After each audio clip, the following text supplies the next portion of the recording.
谢谢陈总。的确啊，长江流域水库群的调度，在应对全流域的防洪抗旱、帮助缓解气候变化带来的各种应对挑战，起了不可替代的关键作用。下面有请马来西亚工程师协会水资源部主席郭景峰博士做题为《马来西亚应对气候变化的防洪事件》的主持发言。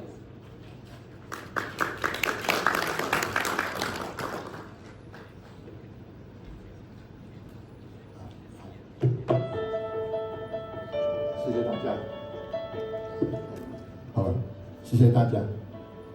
The topic of my presentation today is flood control in facing climate change, a Malaysian experience. 马来西亚面对气候变化的防洪实践。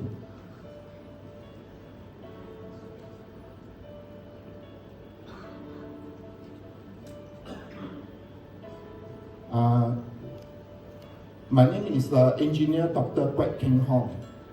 I'm a registered professional engineer with the Board of Engineers Malaysia, and I have more than 3 decades of experience in urban drainage design and flood studies.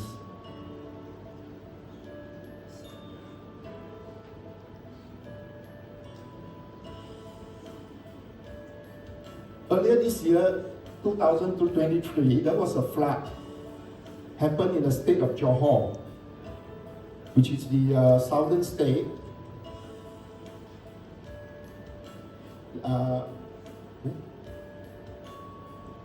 The southern state. 看不见了。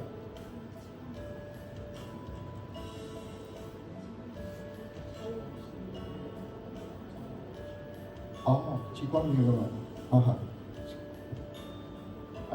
As you can see on the screen, I used the pointer. Oh no. As you can see on the screen, the state of Johor is in the southern part of peninsular Malaysia. And the flood happened in March of this year. It caused about 4 deaths and about 40,000 persons evacuated.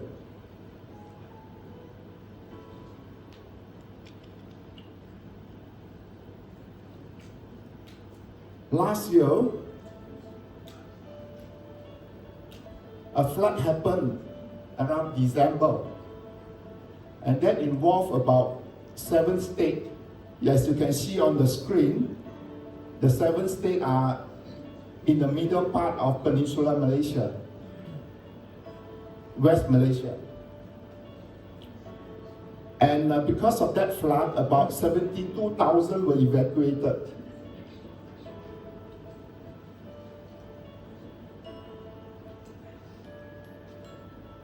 And according to the record, in the state of Selangor, the 24-hour rainfall is equivalent to about a month's rainfall.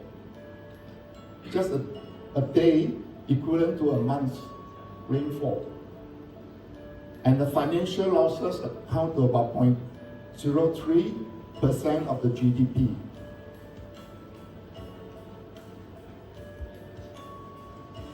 By the way, the flood also coincided with other floods in Western Europe and in China last year.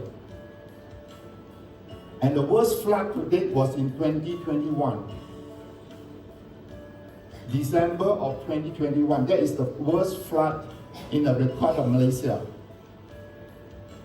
Because of that flood, about 54 deaths and 400,000 people were evacuated. And the losses account to about 0.3% of the GDP, 0.3% of the GDP from that flood alone.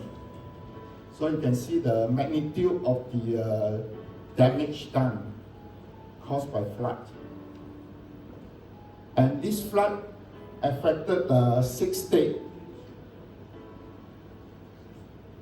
It's shown on the screen. The 6 states are in the middle part of West Peninsular Malaysia. And this is the worst flood that's ever recorded So it's a wake-up call to the government.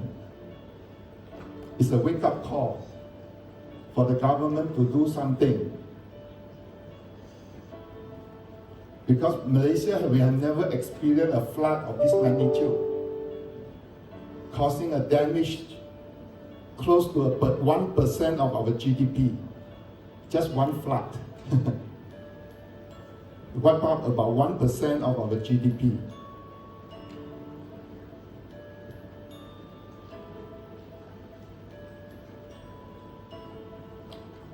So this is a photo from the flood of 2021, the one I just mentioned, 2021. This happened in the state of Selangor, right? State of Selangor. The flood was widespread and lasted for days. And this is the state capital, near Kuala Lumpur, where the highway turned into rivers.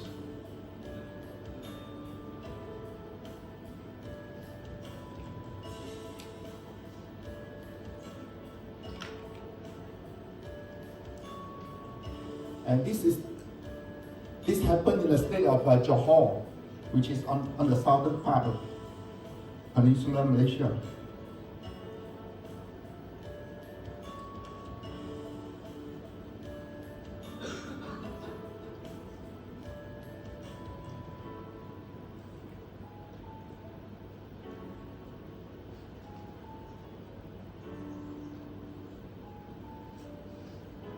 This is near the coastal town of Klang, which is my hometown.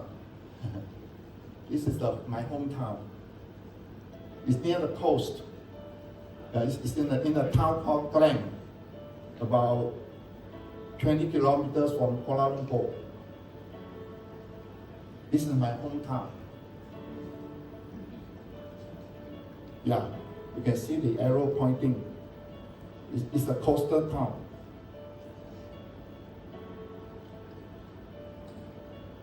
And this is the artistic impression of the flood, of the December 2021 flood. You can see the Petronas Twin Tower at the background.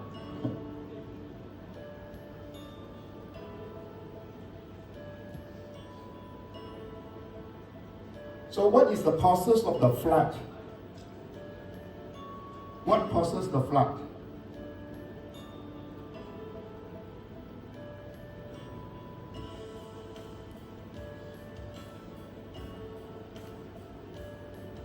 The cause of the flood is the northwest monsoon combined with a low pressure system in the South China Sea that formed into a tropical depression.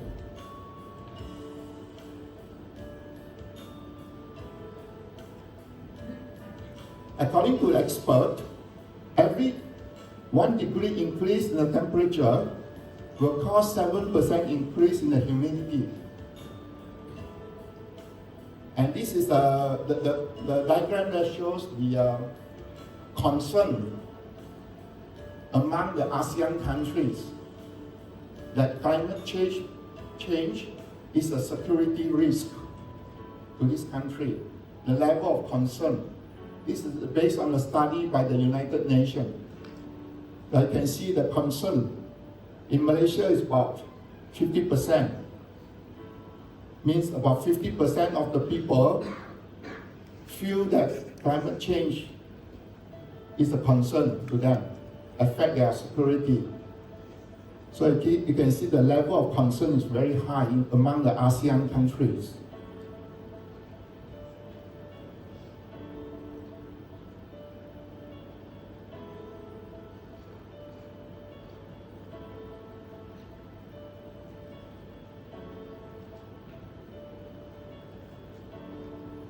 Based on a study by the Department of Irrigation and Drainage in Malaysia, they found that the intensity of rainfall have increased by about 30% in the last 30 years. And comparing two periods from 1999 to 1999 to 2017 and 1978 to 1998, it shows that the rainfall has increased by about 46% for the month of January, which is the northeast monsoon month for peninsular Malaysia. For the month of January alone, it has increased by 46% rainfall. And this is based on a government study.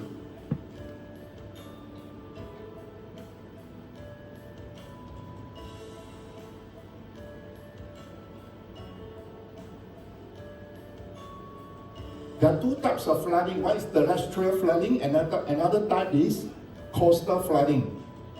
So what we have shown you earlier are a combination of both. Some are terrestrial, means on the land. Another type is coastal, means affected by the sea level, rise in the sea level. So both are also critical for Malaysia.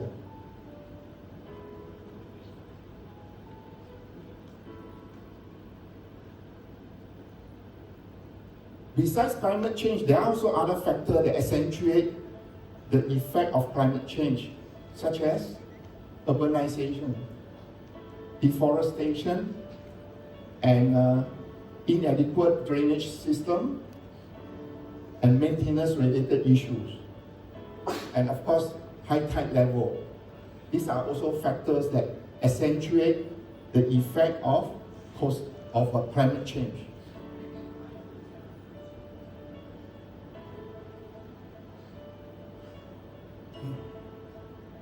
So Malaysia adopts two approaches. One is a structural and another one is a non-structural approach. Structural approach means the construction of dams, barrages, river banks, and in-river improvement works. And also another approach that's adopted by the government is to increase the design recurrence interval for all flood mitigation projects. It's a requirement now. The government has increased, example, from 100 years to 200 years design interval.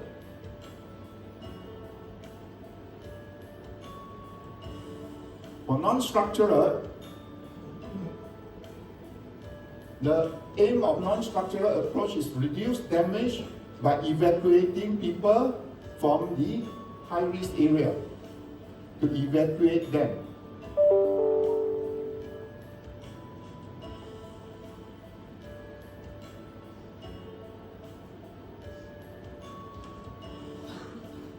This is a drainage guideline that's published by the government. And also the design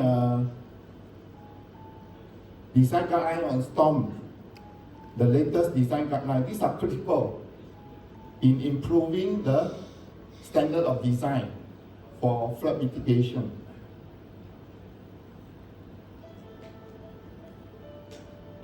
So because of the flood, in the budget 2023, the government has allocated about 3.3 billion, at least 3.3 billion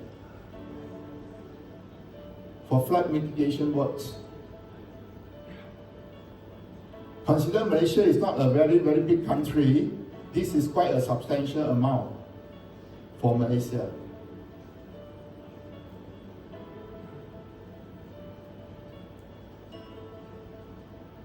And next, I'm going to share with you some of the flood mitigation projects that we were involved recently, just this month. This is one of the projects located in the state of Pahang, which is in the middle part of Kuala Lumpur. Okay. Involved 3 rivers.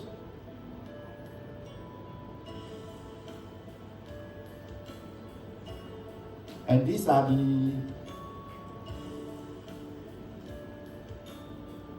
some photo of the flood area.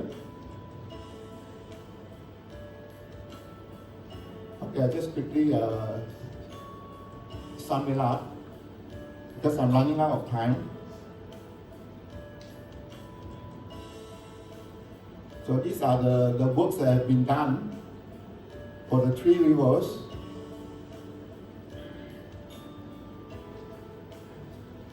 involve the widening and deepening of rivers, and also construction of detention pond. And also river protection work like building dams. So because Malaysia is a economy is depend a lot on foreign investment. So having a good infrastructure is very critical for Malaysia's future growth.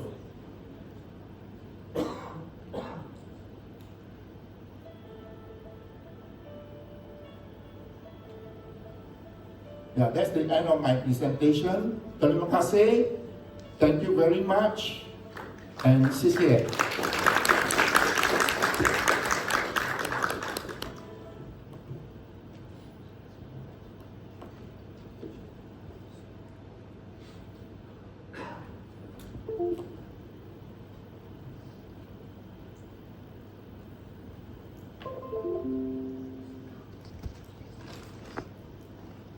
谢谢郭博士。